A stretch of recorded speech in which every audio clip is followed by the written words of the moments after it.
अजीत ठेकेदार की तरफ से बार बार आरोप लगाया जा रहा है कि अभी तो ये 5-5 साल में कुलदीप वत्स और ओपी धनखड़ जी का अपना ही विकास नहीं हो पाया, क्षेत्र का विकास कैसे कराएंगे? पहले फेज में हम बादली तक मेट्रो को लेके आ रहे हैं। वो भी राजनाथ जी भी राजपूत समाज से हैं, तो क्या वो राजपूत समाज की वोटों को कोई पब्लिक ये कह रही है कि अजीत ठेकेदार एक वोट कटवा की स्थिति में आ गए, वो ही धनखड़ जी को जिता रहे हैं? अदरवाइज 3-4 दिन पहले कांग्रेस के विधायक मामन खान का एक वीडियो बहुत ज़्यादा वायरल हो रहा है और वो कह रहे हैं कि आने मेवात छोड़ दें। इसके ऊपर बीजेपी से कोई प्रतिक्रिया नहीं आ रही, इसके आप क्या कहना चाहोगे? किसी भी सूरत में बख्शूंगा नहीं, या तो उनको मेवात छोड़ना पड़ेगा, यहाँ नहीं रहना पड़ेगा, यहाँ बाहर जाना पड़ेगा। नमस्कार साथियों, केजीवी न्यूज़ लाइव पे आप सबका स्वागत है। फिलहाल हरियाणा के जज्जर डिस्ट्रिक्ट के बादली विधानसभा के किरड़ौद गांव में सरपंच अशोक जी के यहाँ पे बैठे हैं। हमारे साथ बीजेपी के कद्दावर नेता आनंद सागर जी बैठे हैं। नौजवानों की यहाँ पे कार्यकर्ताओं की मीटिंग ले रहे हैं, तो आइए इनसे बात कराते हैं। नमस्कार जी। राम राम जी, सभी अपने दर्शकों को भी बहुत बहुत राम राम जी। तो सर, सबसे पहले तो कैसे हो? बहुत बढ़िया जी, आप बताओ। तो किरड़ौद और आसपास के गांव का आज जो दौरा था उसमें क्या सा रिस्पांस देखने को मिल रहा है? देखिए, लंबे टाइम से चुनाव प्रचार चल रहा है, जिसमें दिन प्रतिदिन जो चुनाव प्रचार वो तेज भी हो रहा है और लोगों का जो एक भावना है, जो उनमें जोश है, वो भी दिन प्रतिदिन बढ़ता जा रहा है। आज हम जब गांव में जाते हैं तो हमारे बोलने से पहले लोग बाग जो पिछले 20 सालों की तुलना करते हैं, जिसमें 10 साल जो इस इलाके की चौधर का नाम लेकर हमारे साथ जो भी काम हुए, या अब 10 साल जो बीजेपी का राज रहा, तो उसमें खुद तुलना करते हैं कि किस प्रकार से इन 10 सालों में सबका साथ सबका विकास के हिसाब से काम हुआ। जब विशेष तौर पर 2014 से 19 के उस स्वर्णिम कार्यकाल को तो अब अवश्य याद करते हैं हमारे बादली हल्के के सभी साथी, कि जिस टाइम माननीय ओम प्रकाश धनखड़ जी यहाँ से विधायक थे और उन्होंने जिस प्रकार से सबको साथ लेके काम किया, किसी तरह का कोई भेदभाव, ना कोई जाति पाति का भेदभाव, ना किसी गांव में चाहे उनका कोई साथ था या ना था, सबका उन्होंने एक सूत्र में बंधकर उन्होंने विकास के कार्य किए और उन्होंने उस दौर में अपना पूरे इलाके में, अपने हल्के में काम कराने का रिकॉर्ड तोड़ा। चाहे वो विकास के कामों में गांव में ग्रांट की बात हो, चाहे हमारे पीडब्ल्यूडी के रोड्स बनवाने की बात हो, चाहे हमारे मार्केटिंग कमेटी के मार्केटिंग बोर्ड के रोड्स बनाने की बात हो, चाहे हमारे जो एक हमारे हल्के से काफ़ी लंबे एरिया से ड्रेन निकलती है, जिस पे सिर्फ नॉर्म्स ना होने की वजह से लोगों को बड़ी परेशानी होती थी, पुल नहीं बन पाते थे। उन 5 सालों में माननीय ओम प्रकाश धनखड़ जी मंत्री थे, उन्होंने इस ड्रेन के ऊपर 8 पुल बनवाने का काम किया, जिससे लोगों को इधर से उधर जाने में, खेतों में बड़ी उसमें आसानी हुई। यहाँ तक कि हमारे सबसे बड़ी बात मैं बताऊँ, पूरे बादली हल्के में कोई पटवारी से बड़ा कोई हमारा ऑफिसर यहाँ नहीं होता था। माननीय ओम प्रकाश धनखड़ जी ने एक झटके में ही बादली को ब्लॉक बनाया, साथ ही तहसील बनाई, साथ ही सब डिवीज़न का दर्जा दिया एक ही दिन में। दूसरा, उसके बाद माछरोली जो गांव है, उस माछरोली गांव को अपने तहसील ब्लॉक का दर्जा दिया गया। इसके अलावा क्योंकि हमारे जो पाटौदा, कुलाना, कोका इस क्षेत्र में ज़्यादातर हमारा ठाकुर बाहुल क्षेत्र है, राजपूत क्षेत्र, राजपूत रहते हैं ज़्यादा, तो यहाँ पर थोड़ा सा फिर भी अपनी बच्चियों को थोड़ा दूर भेजने में वो थोड़ा सा कोताही करते हैं कि भाई थोड़ा अगर यहीं पे कोई हो, तो कोई नॉर्म्स नहीं था कि कुलाना में कोई कॉलेज बन सके, क्योंकि 20 किलोमीटर का एक सेकंड 20 किलोमीटर का एक नॉर्म्स है कि 20 किलोमीटर के अंदर हम कोई कॉलेज नहीं बना सकते। इन्होंने सारे नॉर्म्स को तोड़ते हुए, उसको दत्ता बताते हुए कुलाना में महिला कॉलेज बनवाया। 3-4 दिन पहले कांग्रेस के विधायक मामन खान का एक वीडियो बहुत ज़्यादा वायरल हो रहा है और वो कह रहे हैं कि आने वाली 8 तारीख को या तो हिंदू मेवात छोड़ दें। इसके ऊपर बीजेपी से कोई प्रतिक्रिया नहीं आ रही, इसके आप क्या कहना चाहोगे? मैं आपको बताना चाहूँ कि ये विशेष तौर पर मैं मेवातियों को कहना चाहूँगा कि देखो, 8 तारीख को उनका बड़ी गलत फहमी है, वो गलत फहमी को बिल्कुल निकाल दें। सरकार तीसरी बार भारतीय जनता पार्टी के बनने जा रही है और असलियत बताऊँ मैं, चाहे अगर मामन खान जी के आप बुजुर्गों का अगर आप हिसाब निकाल के देखेंगे तो उनमें कोई ना कोई हिंदू से ही कन्वर्ट हुए मिलेंगे वो, तो आप देख लेना। वो तो बदलने की बात कर रहे हैं, हम कहते हैं थोड़े दिन आप भारतीय जनता पार्टी का राज रहने दो, ये सारे के सारे वापस अपने घर वापसी कर जाए। आप कितने % कंफर्म हैं कि आने वाली 8 तारीख को बीजेपी का स्पष्ट बहुमत आएगा और अपनी सरकार बनाने में 100% से भी ज़्यादा। 90 में से कितनी सीट मान रहे हैं आप? Full majority, absolute majority. अभी यहाँ पे बादल विधानसभा में टक्कर किसके साथ मान रहे हैं, जीते ठेकेदार या फिर कुलदीप वत्स? देखिए, जिस तरह से लोगों में जाते हैं उसमें उस हिसाब से तो किसी के साथ टक्कर नहीं है, एक तरफा माहौल है और सब। क्योंकि ना मैं ये भी नहीं कहता कि ओम प्रकाश जी, ये विकास के प्रति आप देखिए, पिछले 10 सालों में इतनी नौकरियां मिली बगैर किसी सिफारिश के।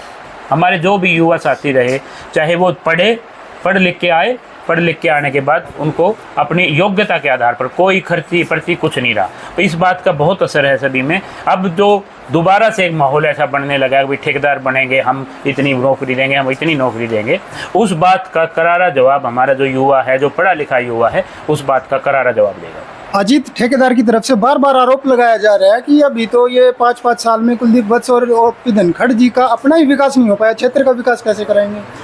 नहीं, देखिए, कुलदीप जी के बारे में तो मैं नहीं कहूँगा, लेकिन ओम प्रकाश जी के बारे में मैं अवश्य आपको कहूँगा कि जो 5 साल मंत्री रह जाता है, अगर वो आदमी भ्रष्ट हो तो पता नहीं क्या से क्या बना देता है। ओम प्रकाश जी तो 250 गज के मकान में आज भी उसी में रहते हैं।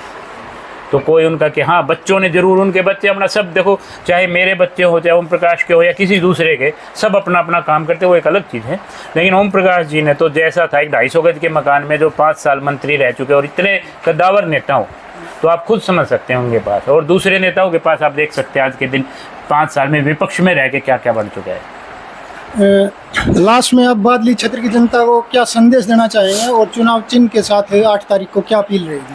मेरी तो सभी विशेषकर युवाओं से और माताओं बहनों से यही अपील है कि आने वाली 8 अक्टूबर को आप भारतीय जनता पार्टी के चुनाव चिन्ह कमल पर बटन दबाएं। पहला नंबर जो मशीन में है, ऊपर सबसे 1 नंबर जो है ओम प्रकाश धनखड़ जी का है, कमल का निशान वहाँ पे है। उनको अपने मतों के हिसाब से भी नंबर 1 पर ही ले जाने का काम करें।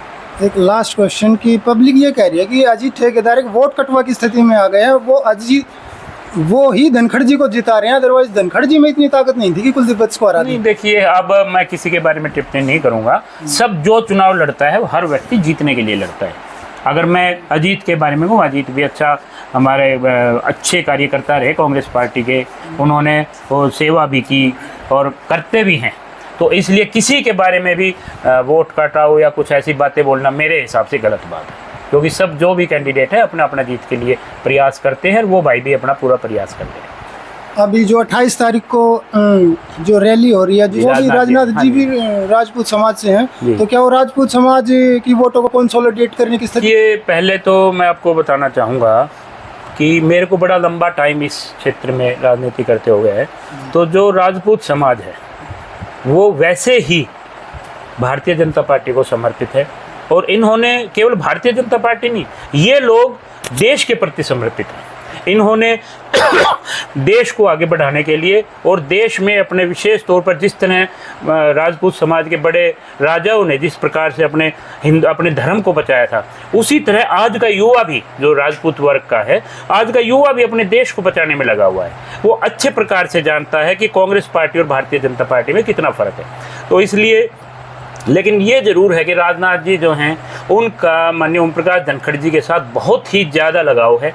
विशेष कभी बहुत लंबे टाइम से राजनाथ जी और ओम प्रकाश धनखड़ जी साथ रहे हैं, तो इसलिए उनका प्रेम भी है। और इस हमारे क्षेत्र से पृथ्वीराज चौहान जी की मूर्ति अनावरण पे भी विशेष तौर पर राजनाथ जी यहाँ पे पहुँचे थे और एक बार पुनः धनखड़ जी के लिए वो प्रचार करने के लिए आ रहे हैं। देखिए, कांग्रेस ने अपने घोषणा पत्र में ये कहा कि हर उसको बुढ़ापा पेंशन हम हर बुजुर्ग की 6,000 कर देंगे, तो ये लॉलीपॉप काम आ पाएगा? देखिए, ये तो झूठ के पुलिंदे होते हैं। भारतीय जनता पार्टी ने जिस टाइम राज में आए 2014 में, उस टाइम भारतीय जनता कांग्रेस का राज था और उस टाइम 700 रुपये पेंशन थी और आज आप देखिए 3,000 रुपये से ऊपर हो चुकी है।